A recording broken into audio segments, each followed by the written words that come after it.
Olá pessoal, do estúdio da TV Unesp em Bauru para toda a cidade e também via internet, estamos abrindo mais um programa Fórum.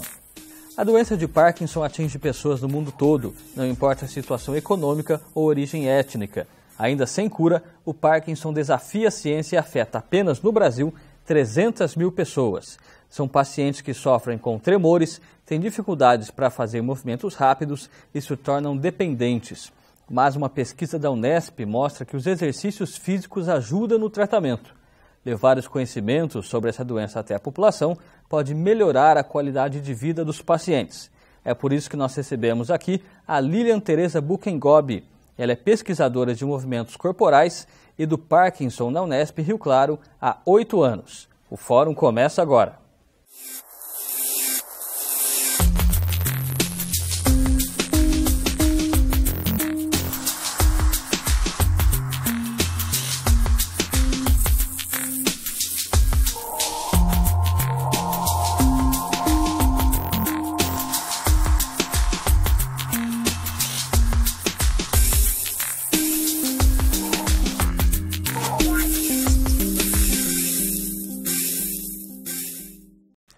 Lilian, muito obrigado pela sua presença, por ter aceitado o nosso convite e por estar aqui no estúdio com a gente.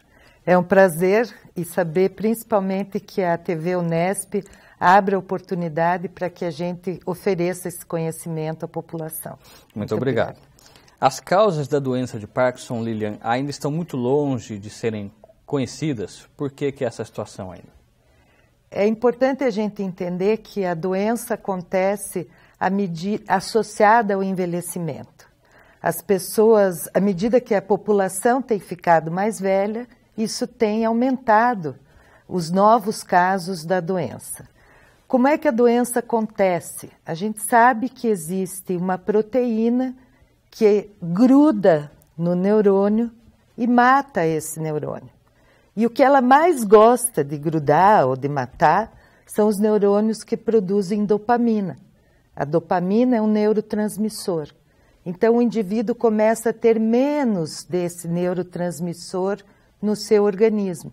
E aí, então, vêm os sinais e sintomas.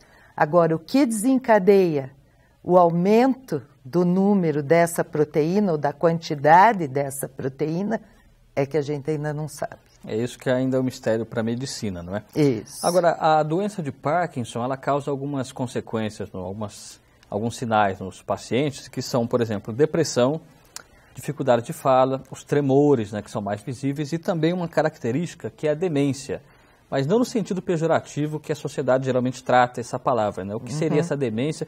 Por que esses sintomas aí nos pacientes?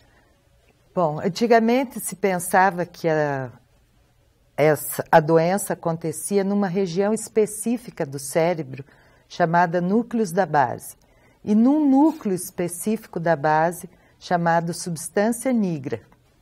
Hoje em dia já se sabe que a doença, quando aparecem os sinais e sintomas motores, a doença começou há 20 anos antes.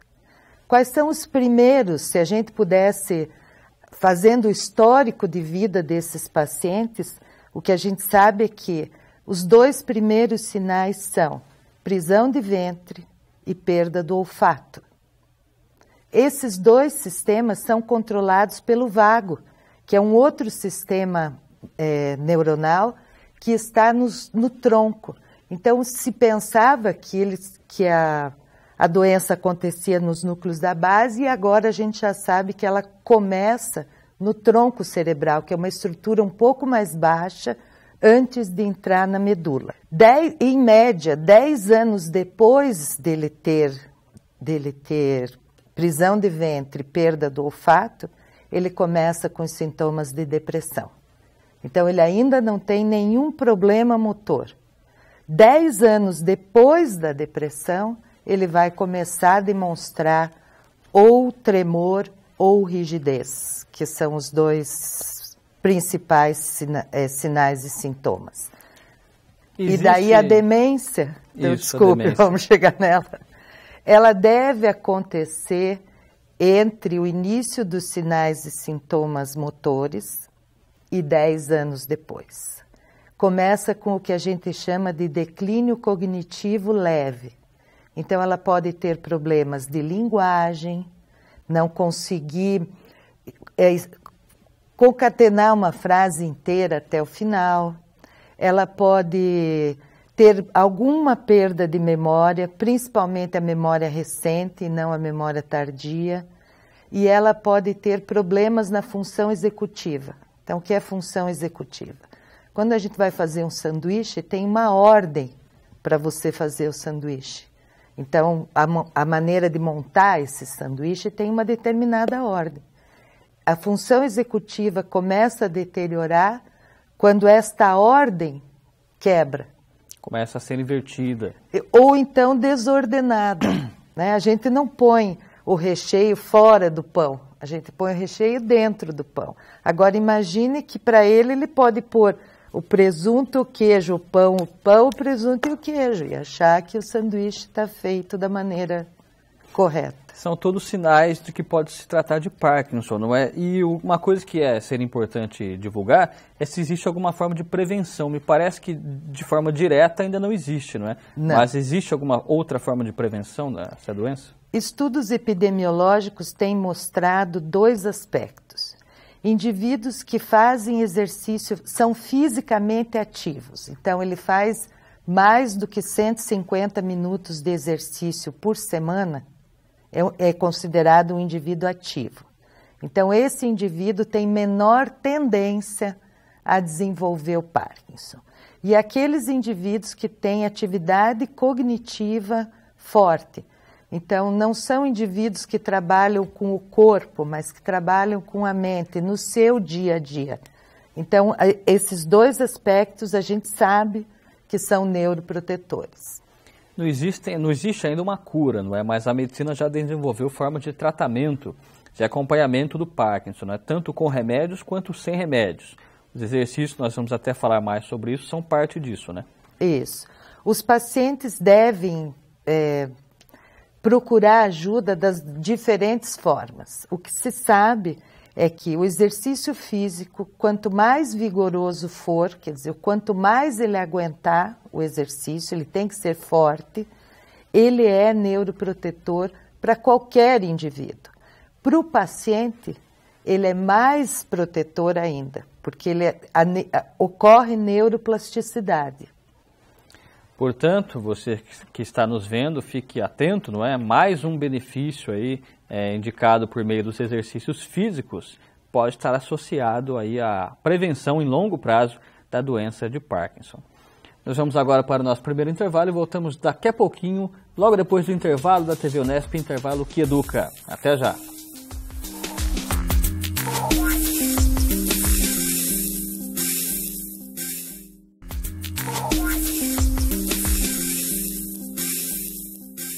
O Fórum está de volta neste segundo bloco. Hoje nós estamos falando sobre doença de Parkinson e recebemos aqui no estúdio a Lilian Gobi. Lilian, inclusive, a nossa equipe foi conhecer um grupo de apoio aos parkinsonianos que funciona aqui em Bauru. Vamos ver então na reportagem da Catiúcia Reis um pouco sobre o funcionamento deste grupo. Visitamos a oficina de arte e terapia do Grupo de Apoio aos Parkinsonianos. Mais do que um alívio aos tremores, esse é um momento de expressar sentimentos. Em atividades como essa, os voluntários, os portadores de Parkinson e seus familiares compartilham experiências e reaprendem a viver. Nem sempre a doença vem para nos paralisar, mas ela vem para nos levar a outros caminhos que talvez sem ela nós não passaríamos. E quem quiser participar das atividades do Grupo de Apoio aos Parkinsonianos, é só entrar em contato por e-mail ou pelo telefone 3227-7991. Lilian, então, nós vimos aí no vídeo o funcionamento de um grupo que atua aqui em Bauru. Gostaria de saber qual que é a importância de grupos dessa natureza, não só este aqui de Bauru, mas em geral, no apoio aos pacientes e também, principalmente, aos familiares. Bom, em relação aos familiares, vou começar por aí, o cuidador do paciente de Parkinson, ele dedica muitas horas por dia ao paciente. E no momento que ele está no grupo de apoio, o cuidador tem o seu tempo. Então, ele pode, durante aquele tempo, cuidar de si, o que é muito importante para o cuidador, porque ele é um cuidador 24 horas por dia. Em termos do grupo de apoio para os familiares, é importante eles e para o paciente também, observar a evolução da doença e o grau de comprometimento que os outros pacientes têm. Porque o problema do outro é sempre maior, parece sempre menor do que o nosso. Quando a gente trabalha esse problema em grupo, a gente consegue diminuir essas diferenças e a percepção que a gente tem da doença. Pelas atividades que nós vimos no vídeo, 2 componentes fundamentais estão sendo trabalhados nos pacientes nessas atividades. Então, o primeiro é o planejamento. A pessoa, para bordar, como nós vimos, ou para pintar, para montar um quebra-cabeça, ele precisa planejar o movimento que ele vai fazer. E esse planejamento é aqui na região frontal do cérebro. Então, ele está usando essa região para fazer essa atividade. Ele tem um componente cognitivo nessa atividade. E o segundo é que o tremor do Parkinson é um tremor de repouso. Então, ele precisa entender que quando ele está em ação, como desenhar, pintar, encaixar o quebra-cabeça, o tremor para. Em relação à dependência, o que é que os parentes, os familiares mais próximos que convivem com o paciente durante muitas horas, como você disse, devem fazer assim de efetivo para que os pacientes sejam menos dependentes, nos casos em que é possível, né? Não paparicar. Essa é a regra geral. Então, ele quer um copo d'água, ele tem que levantar da cadeira, ir até a água, se servir, tomar, lavar o copo, se isso for a tarefa. Então, não é super proteger aquele paciente. Quanto mais ele fizer por conta própria, mais tempo vai demorar para ele ser dependente naquela tarefa. Se ele não tem mais a locomoção, tudo bem, está aqui o copo e está aqui a jarra. Sirva-se. Isso não é ser ruim, não é gostar menos. É o contrário. Eu gosto mais de você e por isso então você tem que fazer sozinho. É dar espaço para o portador da doença também poder desenvolver essas atividades, né? Isso. Uma outra, essa doença, o Parkinson, ela tem semelhanças com uma outra doença, que é o mal de Alzheimer, né? Uhum. Eu gostaria de saber um pouco dessas semelhanças e no que o mal de Alzheimer era mais grave ou não do que o Parkinson, em relação, comparando essas duas doenças. Bom, a incidência do Alzheimer é muito maior, ela é das doenças neurodegenerativas a que tem maior prevalência e incidência. Do que o Parkinson. O Parkinson é a segunda, Alzheimer é a primeira. As duas doenças estão associadas ao envelhecimento. Então, à medida que a população envelhece, nós vamos ter mais casos das duas doenças. Semelhanças entre as duas é quando começa o declínio cognitivo leve dos pacientes com Parkinson. A demência começa da mesma forma no Alzheimer. Então, primeiro a memória recente, depois a função executiva. Então, para que serve aquele determinado objeto? O paciente com Alzheimer perde essa função antes do paciente com Parkinson. E você até mencionou no bloco anterior, ela tem a memória mais recente prejudicada, porém se recorda de fatos bem antigos. Exato. Por que isso acontece? Porque tem uma região, a nossa memória está muito ligada com a emoção. Então, se eu disser para você, maçã, vem junto com a palavra, vem forma de maçã, cor de maçã, cheiro de maçã, sabor de maçã. Certo? A nossa memória traz todos esses componentes que estão armazenados em diferentes áreas do cérebro, mas tem um componente emocional. Você gosta de maçã. Então, isso vem de uma região que se chama amígdala hipocampo, que é onde estão armazenadas as nossas sensações boas ou ruins. E no Parkinson, ele está armazenado no mesmo lugar e existe uma comunicação entre os núcleos da base e a região da amígdala e do hipocampo. Daí causa isso, né? Exatamente, a perda da comunicação no caso do Parkinson. E só para citar algumas pessoas, algumas personalidades que têm ou tiveram Parkinson, o ator Michael J. Fox, da série De Volta para o Futuro, convive com essa doença. O Papa João Paulo II, já falecido, teve essa doença. E no Brasil, o ator Paulo José também tem essa doença. São pessoas conhecidas que convivem e levam normalmente da melhor forma a vida, mesmo tendo Parkinson. Nós vamos agora para o nosso segundo intervalo e voltamos daqui a pouquinho. Até já!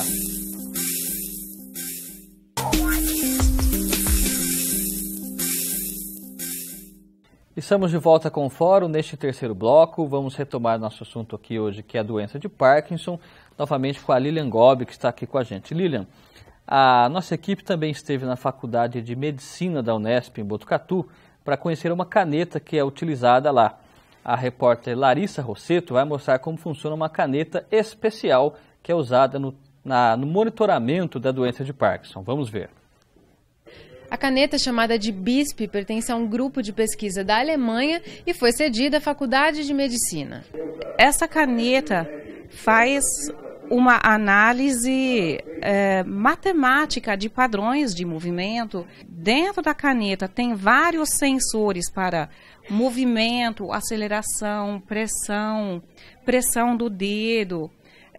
E o paciente ele desenha vários padrões de figura e esse desenho, esse movimento do desenho, ele é analisado pelo programa de computador. Este é o primeiro estudo do mundo que propõe uma avaliação periódica da motricidade em pacientes com doença de Parkinson. Eu queria saber como que ela pode contribuir no conhecimento sobre o Parkinson e no monitoramento dos pacientes. Uma das características motoras da doença chama-se micrografia. Então, o paciente vai cada vez diminuindo o tamanho da letra na escrita. E a gente não consegue medir essa redução. Essa caneta e a parceria da Faculdade de Medicina com a Universidade da Alemanha trouxe essa possibilidade para dentro da Unesp e do Brasil. Quer dizer, agora nós podemos medir. Ele faz a micrografia porque ele aperta demais a caneta ou porque ele não consegue mover a mão na velocidade desejada e com a aceleração desejada. E dá para fazer um comparativo, por exemplo, de uma escrita do paciente hoje com outra daqui a 6 meses, por exemplo. Isso, com medidas quantitativas, esse é o principal. A gente consegue ter a micrografia também de 6 em 6 meses ou de 3 em 3 meses e comparar, mas essa comparação era visual. E agora, com essa caneta, a gente pode dizer o quanto reduz ou quanto se mantém. Imagine o sentido inverso. Imagine se o exercício consegue melhorar a micrografia. Pois é, um projeto que se inicia aí, tomara que renda bons resultados, não é? Sim. Agora, há alguns anos, vocês no campus de Rio Claro iniciaram uma pesquisa considerando os exercícios físicos, não é? Sobre os quais a gente até já falou um pouco. Qual foi a conclusão de vocês com essas pesquisas que envolviam várias etapas, né, de treinamento, de exercícios com os portadores do Parkinson, Lilian? Bom, a gente aprendeu com eles e os treinou em diferentes habilidades. Então, acho que é importante primeiro dizer que os profissionais de educação física no país inteiro não têm a profundidade do entendimento da doença. Então, nós fomos investigando junto com os nossos pacientes. Que tipo de exercício era melhor, se o problema dele é na locomoção, então vamos treinar locomoção. Se o problema dele é na coordenação motora fina, vamos treiná-lo só na coordenação motora fina. Fizemos, então, desde 2004, uma série de experimentos.